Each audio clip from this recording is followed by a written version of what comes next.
And then, so mag-output na tayo ng detail na page. So, let's create another file. Service underscore detail.html. So, dito natin papupuntahin yung pagka-click. So, pag-click mo, parang more detail na page. So, balik tayo dito. And then, gawa tayo ng detail. So, def, service detail, then request, and then PK. So, every time na gagawa ka ng data sa table, every time you add a data sa database natin, automatic yung PK or primary key na mag-generate. So, naka-auto increment siya. So, sa model na to, meron talaga siyang ID, naka-hidden lang. So, auto-increment by 1. Okay? So, hindi natin nakikita pero meron dito na PK or ID, PK or ID. PK. Auto-increment by 1, parang ID siya. So, yan.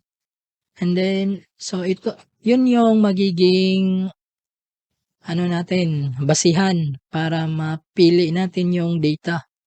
So, services. So, kopya lang natin to, pwede lang naman. And then,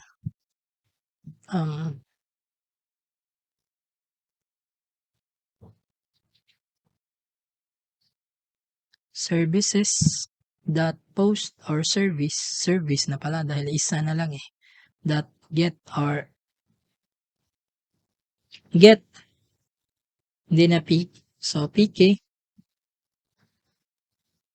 is equal to pk. Pero pag ganito kasi meron palang chance na yung data mo is maging mali or baka merong mag-type ng number sa ibaba ng address bar.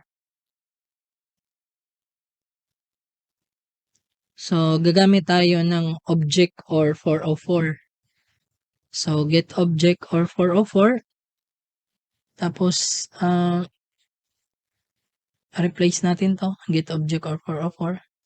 Yung model na gagamitin natin. Tapos, yung yung filter. So, PK. So, get object or 404. Pag wala yung data, so 404 siya. Okay, ang i-return niya. So, service. Okay. And then, yung gagamitin natin is service detail.html. So, service detail.html. Okay. And then, sa URLs natin, sa path, so mag-add tayo dito, import natin yung service detail. And then, yung path is service. Tapos, yung path int pk. Since number naman. So, ayan. Integer means number. Tapos, pk. And then, service detail. We'll name this detail. Or service detail. Ganyan. Pwede lang ding detail, pero you need to, kailangan mong tandaan. So, service detail. So, meron na tayong data, service, tapos, meron na tayong service detail. So, meron na tayong HTML. Pero, kailangan muna natin maglagay din dito ng para maklik niya. Pagka-click niya, since wala pa naman, kailangan nating maglagay. So, ref, switch muna tayo sa HTML. And then, ganyan. Tapos, URL. Yung URL route is service detail. Tapos, service. Yung basehan natin is PK. So, ito yung magsasubmit ng primary key or ID sa ating URL. Balik sa Django. Ayan. So, service detail. Ito yung URL. Alright. Yan. Sa URL natin, service detail. Ito, sa baba, ito yung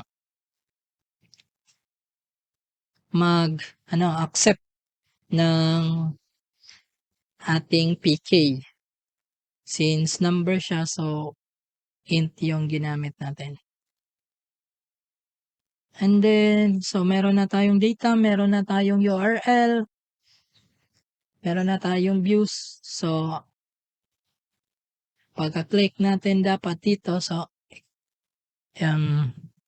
muna, save muna natin. Check natin kung makiklik na ba natin siya. See? Look. Kung makafocus ka sa baba, merong service 1 to 7, service 2, service 3. Yan yung mga primary key. Okay? So, yan. So, meron na tayong service. So, para pagpalabas na lang ng data sa ating detail. Sana ba yung mga data natin na ilalabas? So, we have title, description. Okay, so, if. Lagay natin if. Ano yung pinasa? Yung pinasa natin is service. Ito yung key natin. So, if service. So, if merong service, then, mag-display tayo. Else,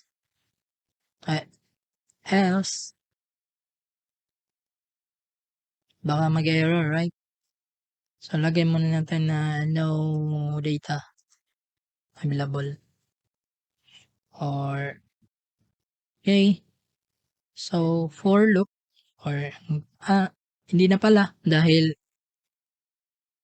hindi na pala kailangan ng for loop dito kasi object na to, isang object na to na data. So, lagay na lang natin h2.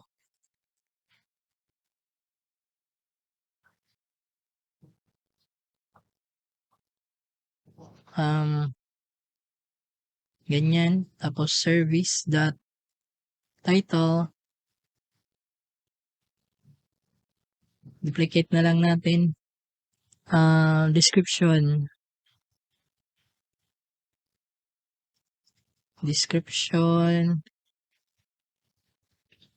Service dot price. Sinong short description din pala. Short. Dapat yan. Short description. And then, dito, dapat, dito, name. Tapos, parang meron tayong nakalimutan. Kulang tayo ng contact. Walang phone number yung yung service. So, dapat maglalagay tayo ng phone or contact number. Oh my goodness. So, title, name, short, description. And then, ano pa ba? Province, city. Meron na tayong name, short, description. Province, city. So, city. Lagay na lang muna dito yung service dot province. Ano ba? Title name, title, description, short description, city, province, price, meron bang price? Lagay tayo ng price ito. Yung price at saka yung contact. Wala pala tayong contact. So, we need to add. So, pag may nakalimutan tayo, so, punta tayo ulit sa models. So, lagay lang tayo dito ng contact. Models dot char field max length equals 11. 11 ba yung number ng phone number? Right? And then, Control C muna para mag-break, mag-quit tayo sa, Python manage at py, make migrations. So, provide 0981578123. Ano na ba yan?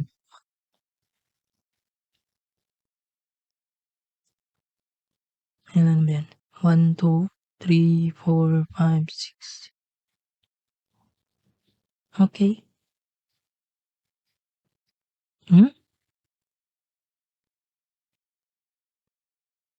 Ano daw? 0.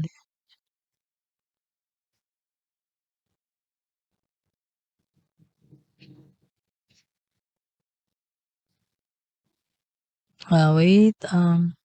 Char field. Max length 11.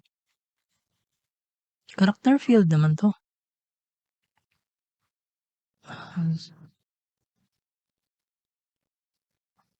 Leading zeros. Okay.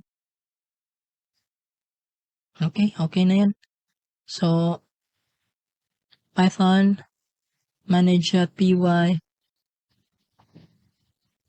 Dapat pala string yung data ko nilagay, hindi 09 lang. Dapat meron palang, yung string. Python manage.py. Migrate. Okay. So, tingnan na muna natin yung database natin. Run pala. Python manage.py. Run server. Okay. So, ayan. Okay. Dapat na character.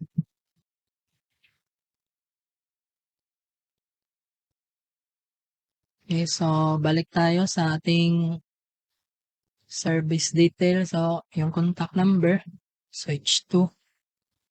So, service.contact. Ano ba yung phone number mo para matawagan ka, right? Dahil pag hindi ka natawagan, edi walang kwenta yung post natin. Okay, so, check natin. And then, yung service detail natin pala, extend din natin sa sa ating base. So, servicio, base HTML, block content dito, dapat merong ganyan. So, ayan. Since naka-extend tayo, ayan. So, try natin ulit. See? So, meron na tayong data. So, electrician si John Doe, tapos si Clark Choi. So, repair washing machine, yung contact number niya is medyo meron pang problema. Kailangan pang i-update. So, update na lang natin dito yung mga number nila. So, 09, 0981,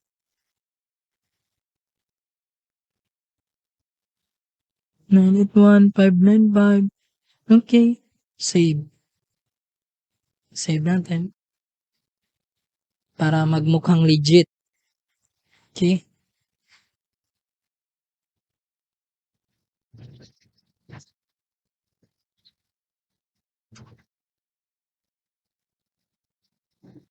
Okay.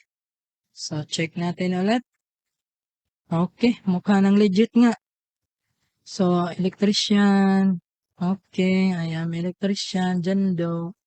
Si si Vivian Baloran.